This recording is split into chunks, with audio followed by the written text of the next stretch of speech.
tidak muluk-muluk tentunya. Kalau harga membaik tentunya kita harus genjot penjualan tersebut. Tetapi dalam hal ini kita juga sekarang sedang mencari-cari kalau ada proyek atau lahan yang baik, yang harganya pantas begitu ya, masih visible untuk kita bisa menambah land bank kita. Karena kan kuncinya properti itu kalau lagi menurun kita harus bisa menambah land bank, kalau lagi menaik kita harus bisa menjual dengan land bank tersebut gitu. Itu menjadi kunci utama strategi kita.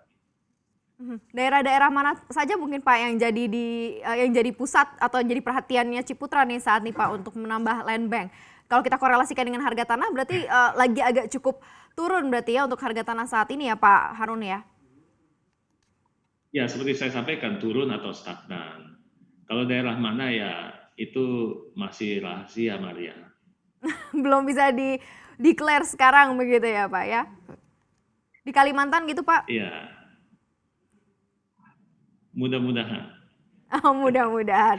Oke, kita coba lihat perencanaan dari CPEC sendiri. Berapa yang disiapkan Pak dari capital expenditure di 2021 ini oleh Ciputra sendiri? Kalau capex itu menurut saya itu kan discretionary ya. Artinya capex itu tidak perlu dikeluarkan jika tidak perlu. Capex utama itu kan berarti penambahan land bank misalnya atau konstruksi baru. Jadi itu kita lihat saja nanti secara operation nanti bagaimana.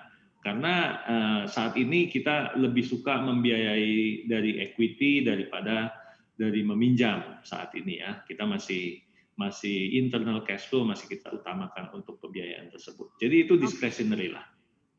Sangat fleksibel untuk penggunaan CPEX ya. Kalau dari sisi marketing sales Pak, perolehan tahun 2020 seperti apa? Dan kemudian gambaran di 2021 ini akan seperti apa untuk marketing sales? Iya, di tahun 2020 kan kita berhasil mencapai 5 triliun. Nah, jadi itu sesuai dengan proyeksi atau lebih sedikit lah dari proyeksi yang kita buat di revisi budget kita ya. Nah, tahun ini kita belum, nanti kira-kira bulan Februari pertengahan baru akan ada budget full. Karena kan proyek kita dari Medan sampai ke Ambon. Jadi proyek kita itu very diverse di seluruh Indonesia. Nanti setelah semuanya, setelah kita ada budget meeting secara keseluruhan dari proyek kita, nah baru kita buat proyeksi tersebut. Oke, terakhir nih Pak ya, mungkin seperti apa rencana dari diversifikasi bisnis mungkin di 2021 dari Ciputra, ekspansi, apakah mulai meletakkan posisi, mulai lepas landas mau agresif ataukah mungkin melihat dulu situasi seperti apa Pak Harun?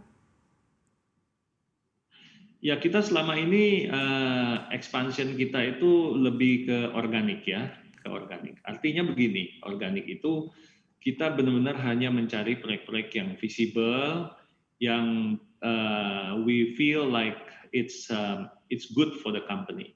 Jadi kita tidak pernah memaksakan untuk expand, untuk menambah proyek karena hanya sekedar ingin menambah proyek. Itu yang penting. Jangan lupa untuk install aplikasi CNBC Indonesia yang tersedia di App Store dan Play Store dan ikuti terus perkembangan ekonomi bisnis terkini hanya di CNBC Indonesia Beyond Business.